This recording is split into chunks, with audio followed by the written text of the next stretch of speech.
Assalamu alaikum. How are you doing, my dear students? I hope you are doing well. I am also well by the grace of Almighty Allah. Liberty international school কর্তৃক আয়োজিত আমাদের এই online ক্লাসে আমি মোহাম্মদ মনোয়ার হোসেন তোমাদেরকে স্বাগত জানাচ্ছি। আমার প্রিয় শিক্ষার্থীরা, আমরা গতদিনে রাইট ফর্ম অফ ভার্ব সম্পর্কে আলোচনা করেছিলাম। রাইট ফর্ম অফ ভার্ব কি সেটাও আমরা জেনেছিলাম এবং প্রেজেন্ট টেন্সে রাইট ফর্ম অফ ভার্বের যে রুলসগুলো ছিল সেগুলো আমরা জেনেছি। তাহলে আজকে আমরা জানবো ফার্স্ট টেন্সের রাইট ফর্ম অফ ভার্বস এর রুলসগুলো কি, নিয়মগুলো কি। ওকে, তাহলে আমরা জানি ফার্স্ট টেন্স কি, সেটা কিন্তু আমাদের জানা আছে, তাই না? তাহলে এবার দেখো, চলে যাই সরাসরি ক্লাসে। যে যখন কোনো সেন্টেন্সে অতীত নির্দেশক কিছু শব্দ আছে যেগুলো দ্বারা আমরা অতীত কালকে বুঝাই। এই ধরনের কিছু শব্দ আছে। এই শব্দগুলো যখনই কোনো সেন্টেন্সে আমরা পাবো তখনই সেটা কি হয়ে যাবে, পাস্ট টেন্স হয়ে যাবে, পাস্ট ইনডিফিনিট টেন্স হয়ে যাবে। ওকে, তাহলে পাস্ট ইনডিফিনিট টেন্স একটা মনে রাখবা। স্ট্রাকচারটা আমরা জানি, সাবজেক্ট প্লাস ভার্বের ফার্স্ট ফর্ম প্লাস পরের অংশ, বাদ বাকি অংশ বসে যাবে। তাহলে স্ট্রাকচার হচ্ছে যে সাবজেক্ট প্লাস ভার্বের ফার্স্ট ফর্ম প্লাস অবজেক্ট। ওকে, এটা হচ্ছে পাস্ট টেন্সের স্ট্রাকচার। এখন আমরা একটা উদাহরণে যাই। I see him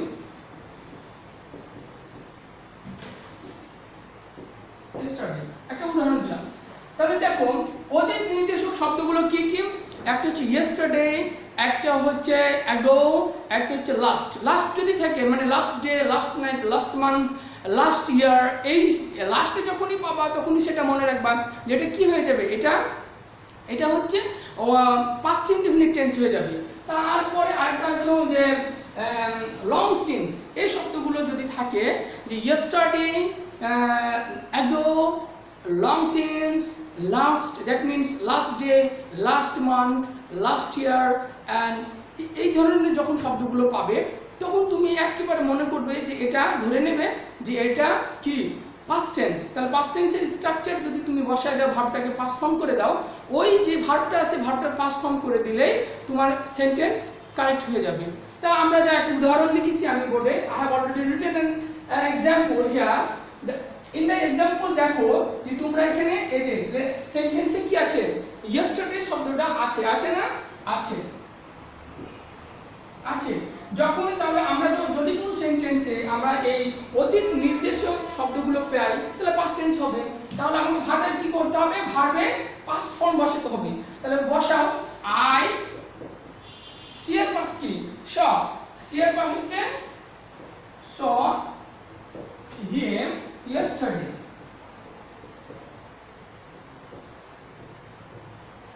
yesterday, complete.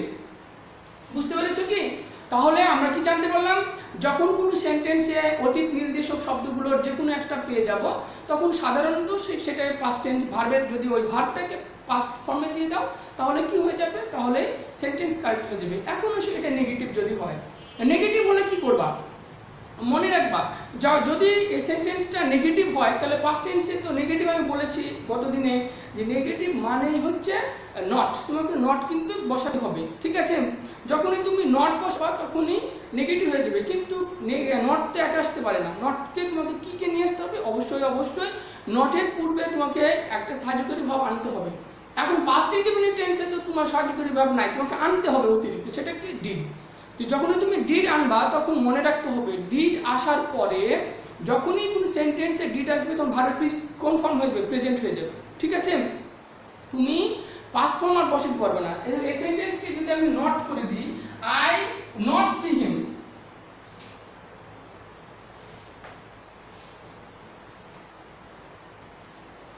এই সেন্টেন্সটা যদি এরকম করে যাই, I not see him yesterday, এখানে আছে, তাহলে কি করবা তুমি? তাহলে দেখো নট আছে না, তাহলে আমাকে ইয়েস্টারডে মানে পাস্ট করলে আই ডিড নট, ডিড আসলে কেন, নট এর জন্য পাস্ট ইনডিফিনিট টাইম। এই যে ডিড আসছে, ডিডের কারণে কিন্তু আর তুমি সি এর কি বসাতে পারবে না, সি এর পাস্ট ফর্ম বসাতে পারবে না, কি বসাতে হবে, প্রেজেন্ট ফর্মে বসাতে হবে। তাহলে I did not see been yesterday। বুঝে গেছে? ক্লিয়ার? ওকে, এবার নেক্সট আরেকটা উদাহরণ। এবার প্রেজেন্ট পাস্ট ইনডিফিনিট টেন্স হলো। এবার আমরা দেখব first continuous tense. First continuous টেন্সের স্ট্রাকচার আমরা তো জানি যে সাবজেক্ট প্লাস ওয়াজ ওয়্যার, আর কন্টিনিউয়াস মানে আমি আগে বলে দিয়েছিলাম আইএনজি যুক্ত করতে হবে, এতটুকু জানা আছে। তাহলে এখন আমরা বুঝবো কিভাবে যে এটা ফার্স্ট কন্টিনিউয়াস টেন্স। মনে রাখবা যখনই কোনো সেন্টেন্সে মনে রাখতে হবে। এখন দেখো while যদি থাকে, while যদি থাকে কোন সেন্টেন্সে কি থাকে, while থাকে, কি থাকে, while থাকে। while থাকলে দুটো নিয়ম ফলো করতে হবে। যদি হয় মনে রাখবা while থাকলে দুটো নিয়ম ফলো করতে হবে। একটা হচ্ছে যে while এর পরে তোমাকে ফার্স্ট দেখতে হবে যে while এর পরে সাবজেক্ট আছে কিনা। যদি সাবজেক্ট পাও তাহলে এক নিয়ম, আর যদি while এর পরে সাবজেক্ট না পাও, সরাসরি ভার্ব পাও, তাহলে আরেকটা নিয়ম হবে। তাহলে আমরা চাই while এর পরে যদি সাবজেক্ট হয়, while I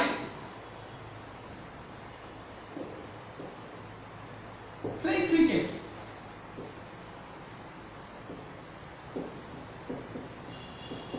while I play cricket পরে একটা সেন্টেন্স থাকতে পারে, নাও থাকতে পারে, সমস্যা নেই, ওটা নিয়ে আমাদের কোনো মাথা ব্যথা নেই।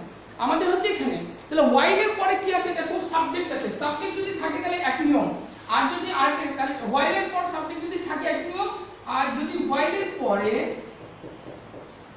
while play cricket,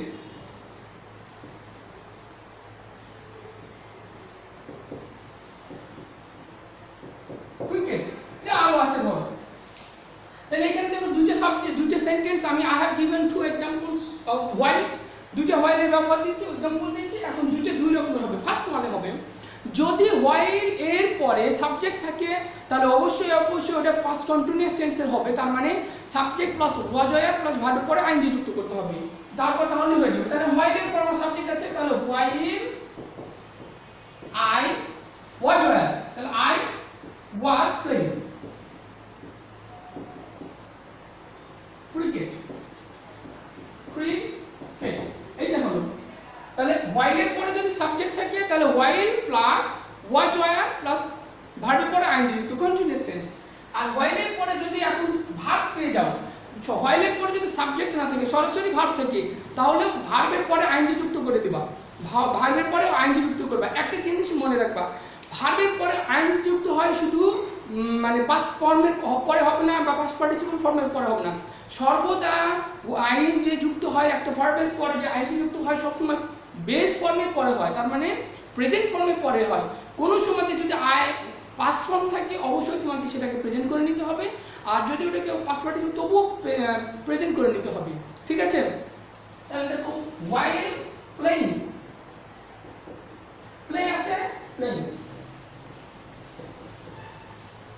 দিয়ে যা আছে তাই, আর কোনো পরিবর্তন হবে না। তাহলে আমরা কি জানলাম, while যদি থাকে তাহলে দুটো নিয়ম, while এর পর যদি সাবজেক্ট থাকে তাহলে সাবজেক্টের পরে was ওয়্যার আইএনজি যুক্ত, আর while এর পরে যদি ভার্ব থাকে তাহলে সরাসরি ভার্ব পরে আইএনজি যুক্ত করে দিলেই হয়ে যাবে। ওকে,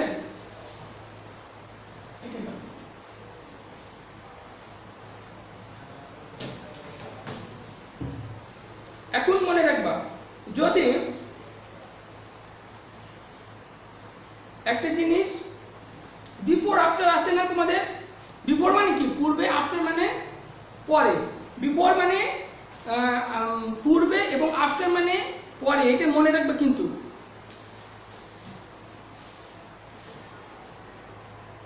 এটা পাস্ট পারফেক্ট টেন্সের উদাহরণ, আমি শর্টকাটে বুঝাই দিই। পাস্ট পারফেক্ট টেন্স বুঝতে কিন্তু অনেক সমস্যা, মনে রাখতে হবে, অত ঝামেলার ভিতরে নেই। একটা জিনিস মনে রাখবা, ওই সেন্টেন্সে বিফোর আসে না আফটার আসে। যদি বিফোর থাকে তাহলে এক, আফটার থাকলে আর এক। তাহলে আমি তো যদি চলে যাই, ধরো বিফোর আফটার, আমি যদি এটার মানে জানি তাহলে হয়ে যাবে, দুটার মানে জানি হয়ে যাবে। বিফোর মানে পূর্বে, এন্ড আফটার মানে হচ্ছে পরে, ঠিক আছে। বিফোর মানে পূর্বে, আফটার মানে পরে। তাহলে এখন মনে রাখবা, পূর্বে যদি বলে তাহলে পূর্বের সেন্টেন্সে হ্যাড, বিফোরে পূর্বের সেন্টেন্সে হ্যাড প্লাস ভার্বের পাস্ট পার্টিসিপল, আর পরে যদি থাকে তাহলে পরের সেন্টেন্সে হ্যাড প্লাস ভার্বের পাস্ট পার্টিসিপল। আমি বুঝাতে পেরেছি? দুটাতে তো সাবজেক্ট থাকবে, দুটো সেন্টেন্স থাকবে, একটাতে বিফোর থাকবে আর একটাতে হয়তো বা কোনোটাতে আফটার থাকতে পারে। যদি বিফোর থাকে তাহলে পূর্বের সেন্টেন্সটাতে তুমি হ্যাড লাগাই দিবা, আর যদি আফটার থাকে তাহলে পরের সেন্টেন্সে হ্যাড লাগাই দিবা, তাহলেই তোমার মোটামুটি শেষ। যেমন দেখো,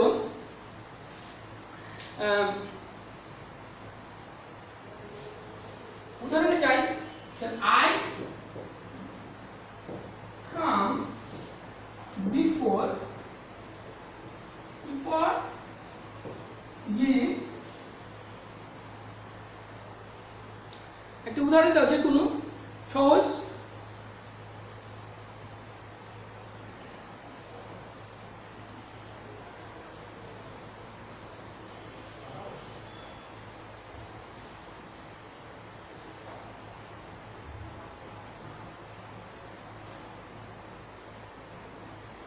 Before he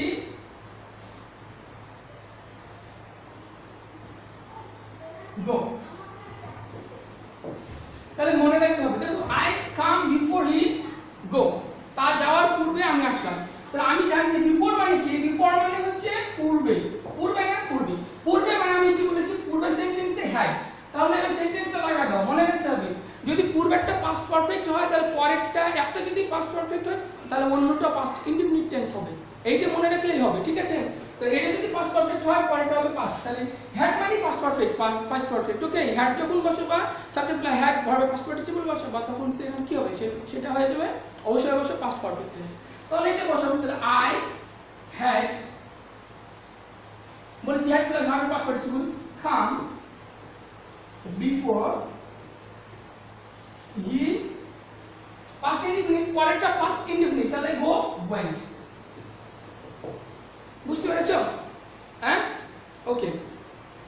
এটা হলো বিফোরে। এখন যদি এখানে বিফোর না থেকে কি হতো, যদি আফটার হতো,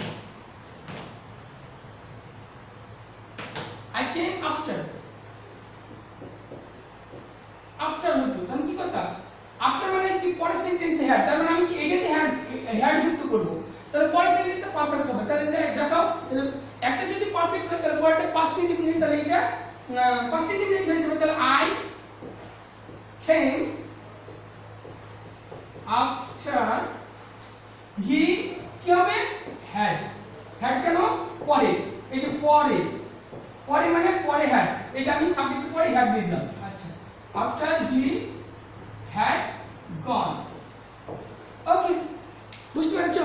তাহলে বিফোর আফটার নিয়ে যত সমস্যা তোমাদের, সব সমস্যার সমাধান শেষ, ছোট্টটা যদি মনে রাখো, ওকে। আচ্ছা, এবার দেখো আরেকটা নিয়ম,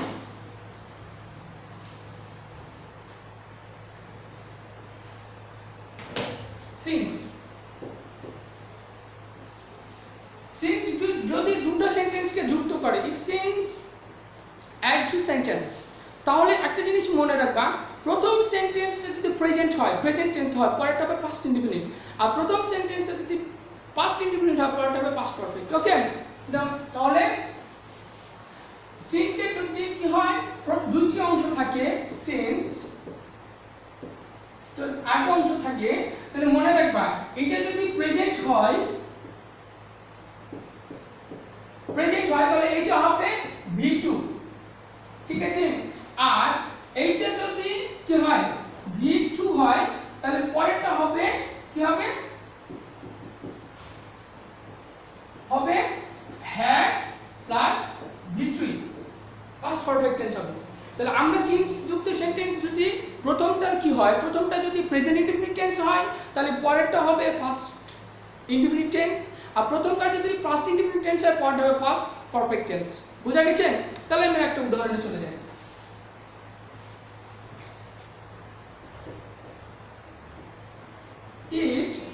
It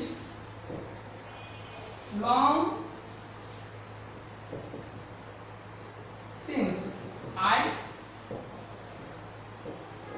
meet you। এবার দেখো সিন্স দুইটা যুক্ত করিনি, দুটো সেন্টেন্সকে যুক্ত করেছে। তাহলে আমরা কি করব, সিন্স পেয়ে গেছি, এখন আমরা চলে যাব প্রথম অংশে। দেখো প্রথম অংশে ইজ প্রেজেন্ট না পাস্ট, অবশ্যই এটা প্রেজেন্ট, তাহলে পরেরটা কি হবে, পাস্ট ইনডিফিনিট টেন্স হবে। তাহলে পাস্ট ইনডিফিনিট টেন্সে কি হবে, এই মিটতে হয়ে যাবে মেট, আই মেট ইউ। ওকে, বুঝেছো?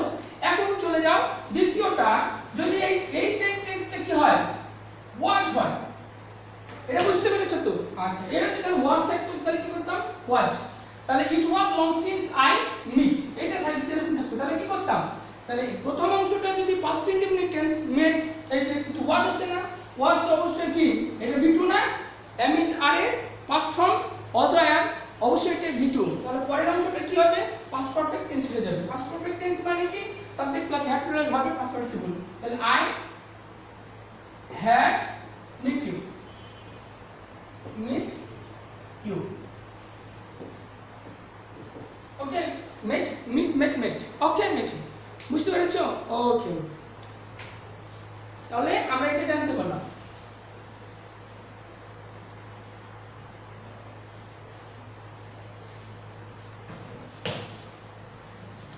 মনে রাখবা যে কোনো মডেলের পরে যে কোনো মডেলের পরে সবসময় ভার্ব বেস ফর্ম বসে।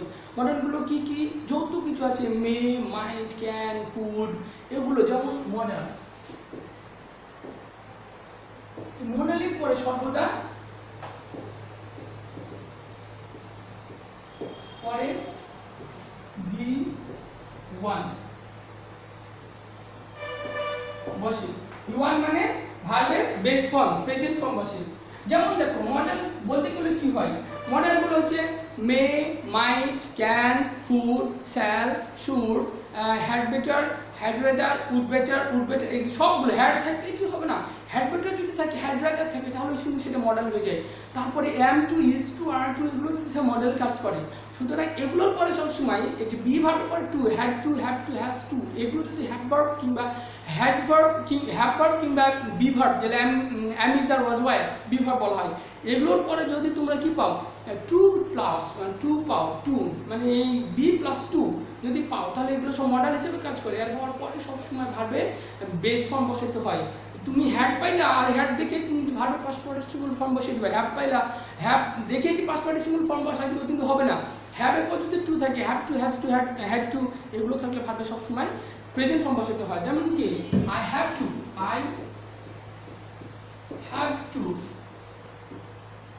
গো দেয়ার, তাহলে এখানে কি হবে, এখানে তো হ্যাভ আছে, তাহলে ভার্বের পাস্ট পার্টিসিপল হবে কি না, এটা কি হবে সর্বদা এখানে এই গোই হবে। হ্যাভ টু কারণ একটা মডেল হিসেবে কাজ করতেছে, বুঝতে পেরেছো? আচ্ছা, এবার দেখো কিছু মনে রাখবে আরেকটা জিনিস, তাহলে তোমাদের পাস্ট টেন্সটা বুঝতে পারলা। আজকে আরেকটা জিনিস আমি শুধু শিখাবো, যে একটা সেন্টেন্সে যদি দুইটা ভার্ব থাকে, একটা সেন্টেন্সে দুইটা ভার্ব থাকে না, দুইটা ভার্ব দুই রকম থাকতে পারে। মনে রাখবা একটা সেন্টেন্সে যদি দুইটা ভার্ব থাকে, আর ভার্বেরটা যদি থাকা ধরনের এরকম হয় যে subject plus verb plus object plus verb, এরকম যদি থাকে, আবার থাকে, তো এই ধরনের যখন দেখো একটা ভার্ব আবার একটা ভার্ব, দুইটা ভার্ব থাকে না, এক নম্বর ভার্ব, দুই নম্বর ভার্ব, এই দুই নম্বর ভার্বের পরে সবসময় তুমি কি করবা, ভার্বের পরে আইএনজি যুক্ত করবা। কি করবা, ভার্বের পরে আইএনজি যুক্ত, কোনটা, দ্বিতীয় নম্বর ভার্ব। তাহলে এটা দেখো আই স হিম গো, এটা কি হবে তাহলে, তাহলে আমি বলেছি যে একটা সেন্টেন্সে যখন সাবজেক্ট ভার্ব অবজেক্ট আবার ভার্ব পাবা, তখন কি করতে হবে, ভার্বের পরে আইএনজি যুক্ত করতে হবে। কি করতে হবে, ভার্বের পরে আইএনজি যুক্ত করতে হবে। তাহলে সেন্টেন্সে কি হবে, I saw him going. Clear? একদম সোজা, একেবারেই সোজা। আচ্ছা, তারপরে দেখো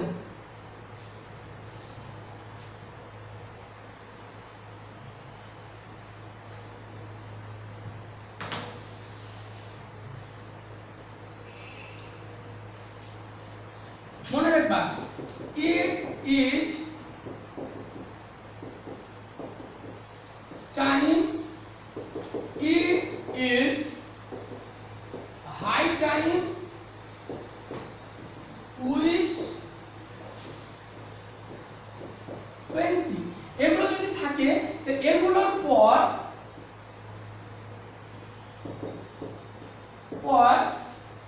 ভার্বের সবসময় পাস্ট ফর্ম হয়, ভার্বের পাস্ট ফর্ম হয়। ওকে, এই যখন কোন sentence it is time, it is high time, wish fancy যদি থাকে তাহলে তোমাকে কি করতে হবে, অবশ্যই it is time, it is high time, wish fancy থাকলে ভার্বের সবসময় কি বসাতে হবে, ফার্স্ট ফর্ম বসাতে হবে। ওকে, তাহলে এখন চলে যাও, দেখো ইট ইজ একটা উদাহরণ যায়, টাইম ইউ স্টাডি মোর, তাহলে কি করতে হবে, ইটস টাইম স্টাডি মোর, তাহলে কি করব আমি, ভার্ব পাস্ট ফর্মে it is time you studied more. বুঝতে পেরেছেন? তাহলে it is time you studied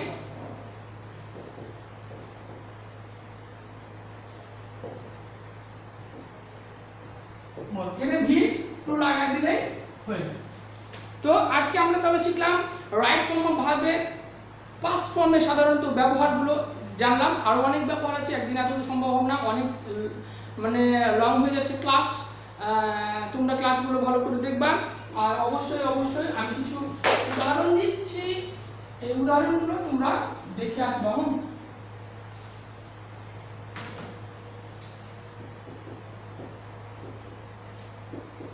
Homework while he eat,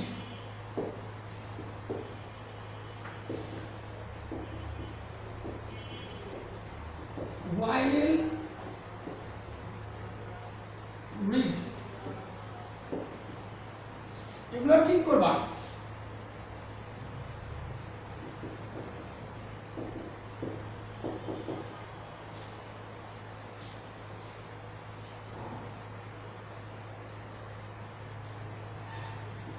I come here last night. ওকে, এই তিনটে দেওয়া থাকলো, এই তিনটে তোমরা কি করবা, বাসায় করবা। Thank you. Okay, thank you very much.